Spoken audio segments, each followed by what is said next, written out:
या देवी सर्वभूतेषु ब्रह्मचारिणीरूपेण संस्थिता नमस्तस्यै नमस्तस्यै नमस्तस्यै नमो नमः। माता रानी आप सभी की मनोकामनाएं पूर्ण करें। इसी मनोकामना के साथ आज का वीडियो प्रारंभ करते हैं। आज के इस वीडियो में हम श्रवण करेंगे श्री दुर्गा सप्तशती का दूसरा अध्याय। इस अध्याय में देवताओं के तेज से देवी का प्रादुर्भाव और महिषासुर की सेना का वध का वर्णन है। महर्षि मेधा बोले, प्राचीन काल में देवताओं और असुरों में पूरे 100 वर्षों तक घोर युद्ध हुआ था और देवराज इंद्र देवताओं के नायक थे। इस युद्ध में देवताओं की सेना परास्त हो गई थी और इस प्रकार संपूर्ण देवताओं को जीत महिषासुर इंद्र बन बैठा था। युद्ध के पश्चात हारे हुए देवता प्रजापति श्री ब्रह्मा को साथ लेकर उस स्थान पर पहुँचे जहाँ पर कि भगवान शंकर विराजमान थे। देवताओं ने अपनी हार का सारा वृत्तांत भगवान श्री विष्णु और शंकर जी से कह सुनाया। वह कहने लगे, हे प्रभु, महिषासुर सूर्य, चंद्रमा, इंद्र, अग्नि, वायु, यम, वरुण तथा अन्य देवताओं के सब अधिकार छीनकर सबका अधिष्ठता स्वयं बन बैठा है। उसने समस्त देवताओं को स्वर्ग से निकाल दिया है।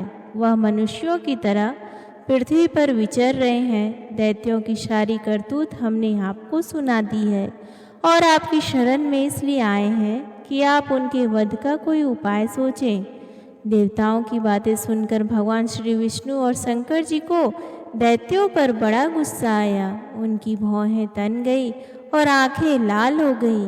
गुस्से में भरे हुए श्री भगवान श्री विष्णु के मुख से बड़ा भारी तेज निकला और उसी प्रकार का तेज भगवान शंकर, ब्रह्मा और इंद्र आदि दूसरे देवताओं के मुख से भी प्रकट हुआ। फिर वह सारा तेज एक में मिल गया और तेज का पुंज वह ऐसे दिखता था जैसे कि जाज्वल्यमान पर्वत हो।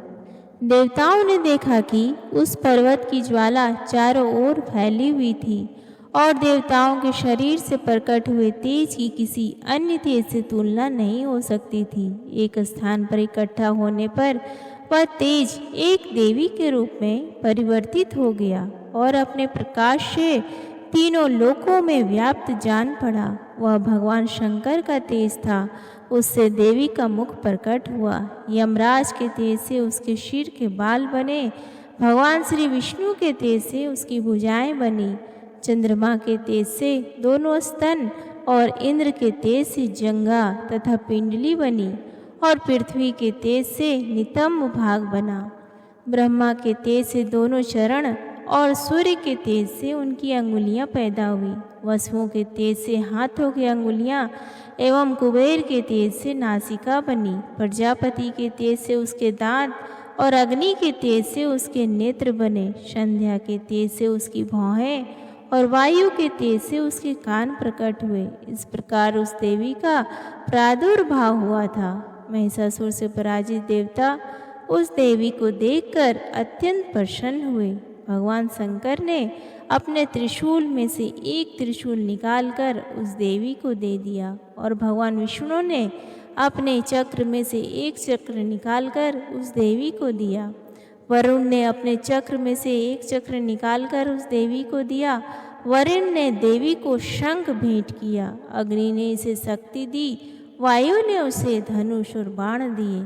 सहस्र नेत्रों वाले श्री देवराज इंद्र ने उसे अपने वज्र से उत्पन्न करके वज्र दिया और ऐरावत हाथी का एक घंटा उतारकर देवी को भेंट किया। यमराज ने उसे काल दंड में से एक दंड दिया। वरुण ने उसे पाश दिया। प्रजापति ने उस देवी को स्फटिक की माला दी और ब्रह्मा जी ने उसे कमंडलू दिया। सूर्य ने देवी ने समस्त रोमों में अपनी किरणों का तेज भर दिया। काल ने उसे चमकती हुई ढाल और तलवार दी और उज्जवल हार और दिव्य वस्त्र उसे भेंट किए और इनके साथ ही उसने दिव्य चूड़ामणि दी। 2 कुंडल, कंकण, उज्जवल अर्धचंद्र, बाहों के लिए बाजूबंद, चरणों के लिए नुपुर, गले के लिए सुंदर हंसली और अंगुलियों के लिए रत्नों की बनी हुई अंगूठियाँ उसे दी। विश्वकर्मा ने उसको फरसा दिया और उसके साथ ही कई प्रकार के अस्त्र और अमेध्य कवच दिए, और इसके अतिरिक्त उसने कभी न कुंभलाने वाले सुंदर कमलों की मालाएं भेंट की। समुद्र ने सुंदर कमल का फूल भेंट किया। हिमालय ने सवारी के लिए सिंह और तरह तरह के रत्न देवी को भेंट किए। यक्षराज कुबेर ने मधु से भरा हुआ पात्र और शेष नाग ने उन्हें बहुमूल्य मणियों से विभूषित नागहार भेंट किया। इसी तरह दूसरे देवताओं ने भी उसे आभूषण और अस्त्र देकर उसका सम्मान किया। इसके पश्चात देवी ने उच्च स्वर से गर्जना की। उसके इस भयंकर नाद से आकाश गूंज उठा। देवी का वह उच्च स्वर से किया हुआ सिंहनाद समा न सका। आकाश उनके सामने छोटा प्रतीत होने लगा। उससे बड़े जोर की प्रतिध्वनि हुई, जिससे समस्त विश्व में हलचल मच गई और समुद्र कांप उठे। पृथ्वी डोलने लगी और सब के सब पर्वत हिलने लगे। देवताओं ने उस समय प्रसन्न को सिंह वाहिनी जगतमय देवी से कहा, देवी तुम्हारी जय हो। इसके साथ महर्षियों ने भक्ति भाव से विनम्र होकर उनकी स्तुति की। संपूर्ण त्रिलोकों को शोक में मग्न देखकर दैत्यगण अपनी सेनाओं को साथ लेकर और हथियार आदि सजाकर उठ खड़े हुए। महिषासुर के क्रोध की कोई सीमा नहीं थी। उसने क्रोध में भरकर कहा, यह सब क्या उत्पात है। फिर वह अपनी सेना के साथ उस ओर दौड़ जिस ओर से भयंकर नाद का शब्द सुनाई दिया था, और आगे पहुंचकर उसने देवी को देखा, जो कि अपनी प्रभा से तीनों लोगों को प्रकाशित कर रही थी। उसके चरणों के भार से पृथ्वी दबी जा रही थी। माथे के मुकुट से आकाश में एक रेखा सी बन रही थी, और उसके धनुष की टंकोर से सब लोग क्षुब्ध हो रहे थे। देवी अपनी सहस्रों भुजाओं को संपूर्ण दिशाओं में फैलाए खड़ी थी। इसके पश्चात उनका दैत्यों के साथ युद्ध छिड़ गया, और कई प्रकार के अस्त्र शस्त्रों से सब की सब दिशाएं उद्गासित हो रहने लगी।